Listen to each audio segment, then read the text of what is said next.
आणि त्या निमित्ताने हा माझ्या दोन्ही चिरंजीवांनी कार्यकर्त्यांनी मिळून हा कार्यक्रम आयोजित केलेला आहे। या कार्यक्रमाचं स्वरूप मी मागे 1.5-2 तासात अनुभवत असताना मी ज्यांनी भाषण केली त्या मंचावर त्या सर्वांनी माझ्याबद्दल जे काय कौतुकाचे शब्द उच्चारले, माझ्या प्रेमापोटी त्यांनी माझं कौतुकही केलं। त्यातील प्रमुख म्हणजे महाराष्ट्र राज्याचे माननीय मुख्यमंत्री देवेंद्रजी फडणवीस साहेब,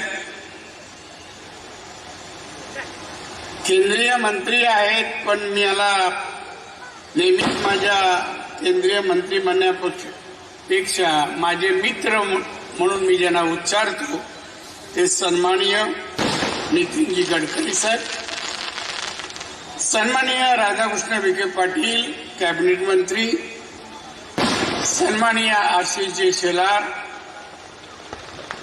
सन्माननीय निलेश राणे, उदय सामंत, निकेश राणे, सुनील तटकरे साहेब, रवींद्र चव्हाण साहेब, प्रसाद लाड, सन्माननीय दीपक केसरकर, प्रवीण दरेकर, सन्माननीय प्रभाकर सावंत, सन्माननीय दत्ता सामंत, मला वाटतं एक नाव राहिलंय याच्यामध्ये रवींद्र चव्हाण साहेब, मनीष दळवी आणि या मंचावर बसलेले सर्व मान्यवर, माझ्या समोर बसलेले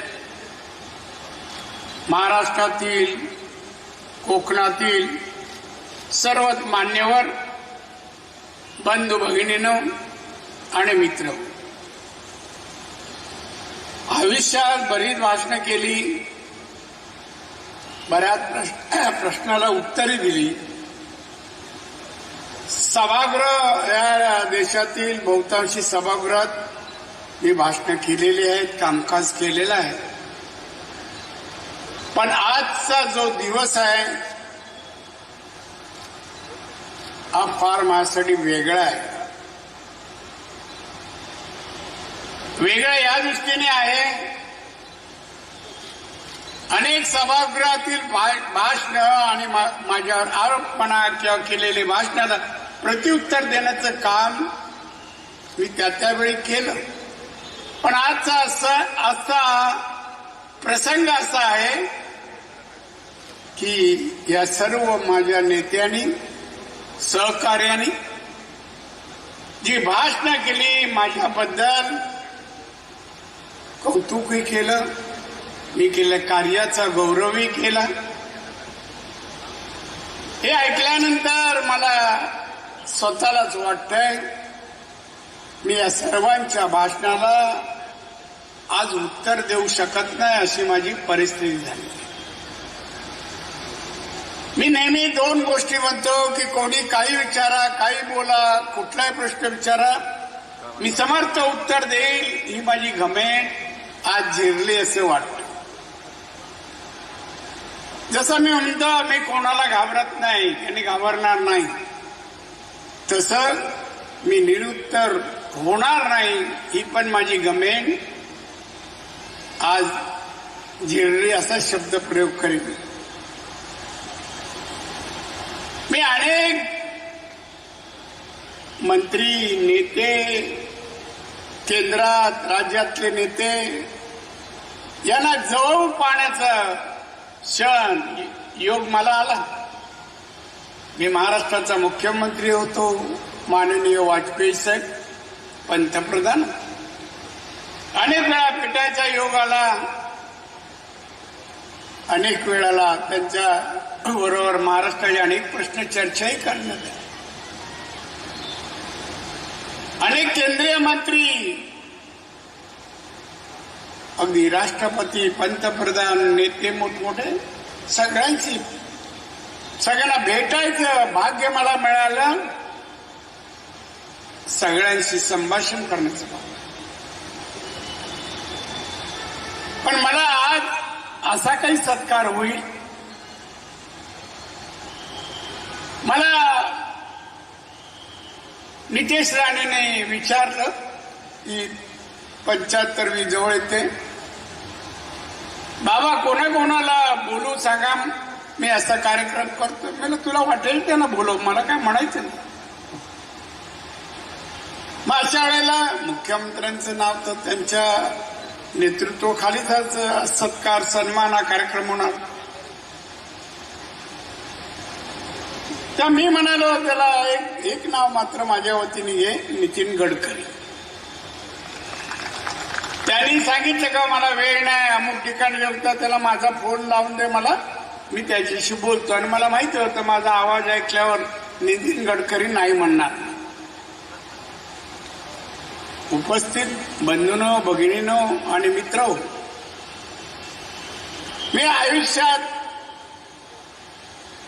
राजकारणात येताना कुठला संकल्प करून आलो नाही. शिक्षण घेताना किंवा त्यानंतर इन्कम टॅक्समध्ये नोकरी करताना मला असं वाटलं नाही, नोकरी करू नये, आपण व्यवसाय करा. कारण एक वाक्य ऐकलं होतं की नोकरीमध्ये पगार म्हणा उत्पन्न मर्यादित असतं, पण व्यवसाय केल्यास मर्यादा राहत नाही. नोकरीमध्ये रिटायर झालं तर 70-80 हजार मिळतील, पण व्यवसाय केला लाखो रुपये कमवू शकतो. आणि म्हणून मी तो राजीनामा देऊन मी उभा राहिलो. बांधवांनो, आज माझ्या समोर जे मान्यवर बोलले त्यांचे उपकार मी कुठल्या शब्दांनी व्यक्त करू हा माझ्यासमोर प्रश्न आहे. मी स्वतःहून कधी कोणाचा सभागृहाचा आवाज अपमान केला नाही. सगळ्यांचा मान केला, वयाने लहान असू द्या, वयाने मोठा असू द्या. आज मात्र परिस्थिती वेगळी वाटते मला. उभं राहण्या अगोदर पत्नी बोलते, काय बोलणार आहात मला माहित नाही. बांधवांनो, इथे तरुण माझे मित्र असतील त्यांना एकच सांगेन, आयुष्यात निर्धार, निश्चय आणि त्याला मेहनतीची जोड दिली तर सगळं काय शक्य आहे. का अशक्य नाही? मी अनुभवलंय. मला जे मोठं मार्गदर्शन, आधार, इथपर्यंत जाण्याची शिडी कोणाची मिळाली असेल, माझं दैवत माननीय बाळासाहेब ठाकरे. काय माझ्यात पाहिलं मला माहित नाही, पण मी आणि माझा मित्र हनुमान परब लहानपणी साहेबांची मुंबईत कुठेही सभा असली का सभेच्या अगोदर पैसे थोडंफार जमवायचे, 5 रुपये 6 रुपये 7 रुपये, आणि जमा झाले का साहेबांच्या मिटिंगला जायचो आणि मी एक हार घ्यायचो आणि 2 जण मिळून घालायचो. अशी अनेक वर्ष गेली. शेवटी नेत्यांना साहेबांनी विचारलं, ती 2 मुलं येऊन मला हार घालतात, ती कोण आहे? मग त्या नेत्याने सांगितलं, हे चेंबूर मधील आहेत, असं असं त्यांना टोपण नाव आहे, असं असं. त्यावेळी त्यांना एक दिवशी घेऊन या आणि मला घेऊन या.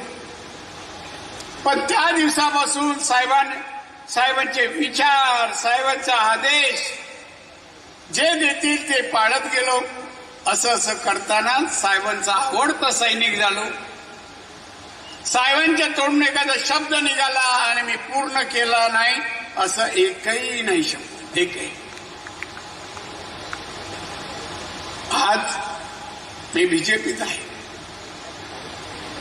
ज्या वेळेला बीजेपीत गेलो ते जाण्या अगोदर माझा आणि माननीय श्री देवेंद्र फडणवीस यांचा एक डायलॉग विमानतळावर झाला 2 मिनिटाचा, 2-3 मिनिटाचा. आम्ही तिथे उभे असताना आम्ही विसरलो ते दोन्ही राजकीय पुढारी आहोत, विसरलो. देवेंद्रजी म्हणतात, दादा बस झालं ना. मी काय बस झालं? अहो या ना बीजेपी, बस झालं आता. मग मी थोडस बोललो 2-3, गेला रे घरी बोलव, चर्चा कर, मी पण एका पक्षाचा नेता आहे, मला विचार करू दे. आणि त्याप्रमाणे विचार करून मी आलो.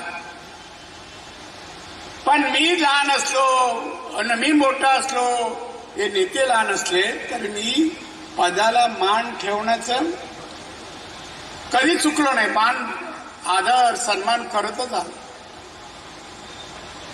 आजही प्रश्न होता, मला माहिती होते हे सगळे कौतुक करणार, अशा जोगं मी नक्कीच काम केले. मी हार नाही खाल्ली. कुठला प्रश्न, समस्या, अडचणी ज्या पक्षात आली तर सगळ्यात पुढे मीच असेल. आजही काही जण पाहतात, पण माझं लक्ष आहे त्यांच्याकडे. मी बातमी वाचतो. आमचे मित्र रायगडचे तटकरे साहेब हे भरभरून बोल. तटकरे साहेबांनी अनमोल आहे काही गोष्टी. तटकरे साहेब त्यांच्या चिरंजीवांना विधान परिषदेसाठी पवार साहेबांनी तिकीट दिली आणि पवार साहेबांनी सांगितलं, बघ तुझ्या मुलाला निवडून आणायचं असेल ना तर जा नारायण राणेशी बोल. तसे आले. म्हणजे साहेब काय करायचं? म्हणलं काय, मी तर तुझ्या पक्षाचा नाही, पण तुम्ही मतं दिली तरच माझा मुलगा निवडून येईल. म्हणजे तुझी काय अपेक्षा आहे? नाही सर, साहेब म्हणे तो निवडून यायला पाहिजे, पहिली निवडणूक लढवली. अरे पण मी पक्षाच्या धोरणाच्या विरुद्ध जातो, त्याचं काय नाही मला माहिती. पण मी बोला होतकर तरुण आहे आणि मी माझ्याजवळ जेवढी मतं होती ती म्हणजे घातली आणि निवडून आणली. आजही सुनील तटकरे असो, अनेक राजकारणात मी त्यांना मित्र समजतो, ते मला समजतात की नाही माहिती. कोणी मायाशी अनेक पक्षातले लोक नाराज असतात, बरंच काय भाष्य करत नाही, परवा नाही करत. पण बांधवानो, राजकारणात मी जे काय मिळवलं ना ते तुम्ही आता ऐकलं. जे मिळवलं, पुष्कळ कष्ट, मेहनत सगळं काही केलं, पण त्याहीपेक्षा माझ्याबद्दल जे शब्द माननीय देवेंद्र फडणवीस साहेब, माननीय नितीनजी गडकरी, तटकरे, चव्हाण साहेब, त्या सर्वांनी जे माझं कौतुक केलं ना, या माझ्या आयुष्याचा ऍसेट आहे. हेच मी कमावलं असं म्हणतो. आणि माझ्या तरुण मित्रांना मी सांगेन, तुम्ही या कमवलेल्या माझ्या हे जे मी ऍसेट मिळालो त्याचा पाठपुरावा करा. महाराष्ट्र छत्रपती शिवाजी महाराजांचा महाराष्ट्र नाव घेताना दावा चढवतो छत्रपती शिवाजीचा महाराष्ट्र, आणि मी या महाराष्ट्रातला आहे. गर्व वाटतो, अभिमान वाटतो आपल्याला. मग आपल्याला महाराजांचं नाव करायचं असेल, स्वाभिमान व्यक्त करायचा असेल, तर महाराजांचा इतिहास आत्मसात करून कार्यान्वित करणं हे आपल्या सर्वांचं कर्तव्य आहे. खरं तर मला आज वाटलं यांची भाषणं ऐकताना आणि माननीय देवेंद्र फडणवीस बोलत असताना आता की माझा सेंड ऑफ आहे. माझा सेंड ऑफ आहे. मी राजकारण निवृत्त होतोय काय की जे अशी भाषणं माझ्याजवळ करतायत, यानंतर मी काम करू शकेन की नाही हे सांगू शकत नाही असंच वाटत. पण मी माझ्या नेत्यांच्या अपेक्षाच्या बाहेर कधी जात नाही. त्यामुळे त्यांचं ऐकेन, काम करत राहील. त्यांची अपेक्षा असेल. अपेक्षा मला ज्या दिवशी वाटेल तेव्हा मी एक दिवस पण राहणारा माणूस नाही राजकारणात, पदासाठी जगणारा माणूस नाही. माझ्या आयुष्यात मिळाले पद ही मला दिली गेली आहेत. मी मागायला गेलो नाही. मला बोलून देण्यात आली. बाळासाहेबांनी दिलेली पद मला घरी मातोश्रीवर बोलून दिली आणि म्हणून माझं आयुष्य जगलो. 74 पूर्ण केली. मी स्वतःला भाग्यवान समजतो, फार भाग्यवान समजतो. आयुष्यात पदे मिळाली सोडा, त्यापेक्षा माणुसकी मिळवली. आणि आज माझ्या नेत्यांच्या तोंडी माझं कौतुक मला ऐकायला मिळालं. याच्यासारखा चांगला दिवस, सुवर्ण क्षण माझ्या आयुष्यात असू शकत नाही, असंच मला वाटतं. असंच मला वाटतं. आणि म्हणून राजकारणात यशाची जमा वजाबाकी करण्यापेक्षा आपण महाराष्ट्राचे देशाचे नागरिक आहोत. इथल्या जनतेसाठी आपण काहीतरी करावं, याला द्यावं, याच हेतूने काम करत राहिल्यास तुम्हाला पण सगळ्यांना यश मिळेल असं मला वाटतं. यश मिळेल. आणि म्हणून आज माझे नेते सगळे बसलेले आहेत. माननीय देवेंद्र फडणवीस, आमचे गडकरी साहेब, चव्हाण साहेब, आमचे वेगवेगळे नेते, खासदार, त्यात नितेश दोघेही आहेत, शेलार साहेब आहेत. या सगळ्यांची भाषण ऐकले मी आणि मला हेही वाटतं आज माझं भाषण, हा सत्कार माझे दोन्ही चिरंजीव दोघं ऐकतायत. त्यामुळे त्यांच्या आजची सभेमधली भाषणं त्यांच्या जीवनातील उत्तम मार्गदर्शन त्याला मिळालं आहे आणि त्याचं अनुकरण दोघेही करतील आणि तेही यश असं मिळवतील अशी मी अपेक्षा करतो. आणि माझ्या सगळ्या सहकार्यांना, नेत्यांना माझ्यासाठी आजचा वेळ, अमूल्य वेळ तुम्ही दिलात.